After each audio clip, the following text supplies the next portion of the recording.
तर आपण आज क्वेश्चन नंबर 9 या ठिकाणी सॉल्व करणार आहे. तर क्वेश्चन नंबर 9 आहे, for a gas R divided by CV is equal to 0.4. R divided by CV जो आहे तो 0.4 दिलेला आहे. Where R is universal gas constant and CV is the molar specific heat at a constant volume. The gas is made up of molecule which are. तर gas हा कोणत्या मॉलिक्यूलचा आहे तर ते आपल्याला फाइंड करायचं आहे. हा क्वेश्चन 2016ला आलेला आहे. तर याच्या 4 ऑप्शनपैकी पहिले जो ऑप्शन आहे ए तर आहे रिजिड डायटोमिक, बी ऑप्शन आहे मोनो ॲटोमिक, सी ऑप्शन आहे नॉन रिजिड डायटोमिक आणि डी ऑप्शन आहे पॉलिॲटोमिक.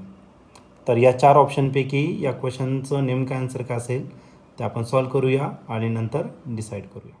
तर या क्वेश्चनमध्ये आपल्याला एक गॅस दिलेला आहे ज्याच्यासाठी R डिवायडेड बाय CV दिलेला आहे तुम्हाला. तर गिवन काय दिलेलं आहे R डिवायडेड बाय CV तो दिलेला आहे 0.4 इतका दिलेला आहे. R हा युनिव्हर्सल गॅस कॉन्स्टंट आहे आणि CV आहे molar specific heat capacity at a constant volume. Okay, तर आपल्याला सांगितलं आहे हा जो गॅस आहे तो कोणता आहे नेमका, रिजिड डायटोमिक आहे का मोनोॲटोमिक आहे का पॉलिॲटोमिक आहे का नॉन रिजिड डायटोमिक आहे. तर यापैकी कोणता गॅस आहे.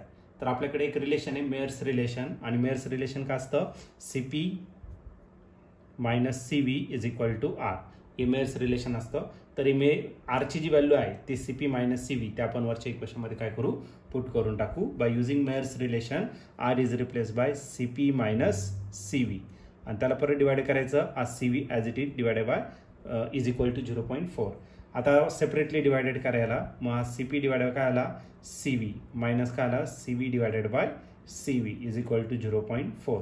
CV डिवायडेड बाय CV काय होणार कॅन्सल म्हणजे याचा आन्सर येईल 1 म्हणजे CP divided by CV minus 1 is equal to 0.4. हा मायनस 1 आहे राईट साईडला आपण काय करणार त्याला प्लस करून घेणार. मग CP divided by CV is equal to 0.4 plus 1 0.4 plus 1 1.4. पण हा CP डिवायडेड बाय CV जो असतो तो काय असतो तर आपला गॅमा असतो. What is gamma specific heat ratio आणि या दोघांचे ॲडिशन जर केलं तर तो भेटेल 1.4.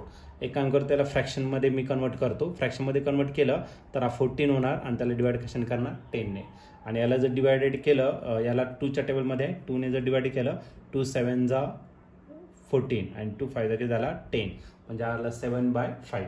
आता गॅमा जर घेतला जर तुम्ही मोनोॲटोमिक जर घेतला मोनोॲटोमिक तर मोनोॲटोमिक गॅससाठी आपला जो गॅमा असतो तर या गॅमाची व्हॅल्यू असते 5 डिवायडेड बाय 3. ओके, आता याच्यामध्ये डायॲटोमिक जर घेतला त्याच्यात 2 टाईप पडतात, एक रिजिड आणि दुसरा कोणता नॉन रिजिड.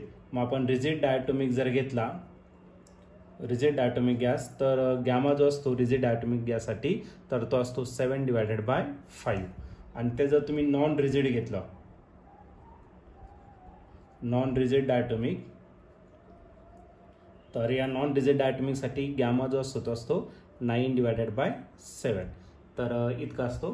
तर या ठिकाणी जर आपण प्रॉपरली चेक केलं तर ऑप्शन आहे ते आपलं 7 डिवायडेड बाय 5.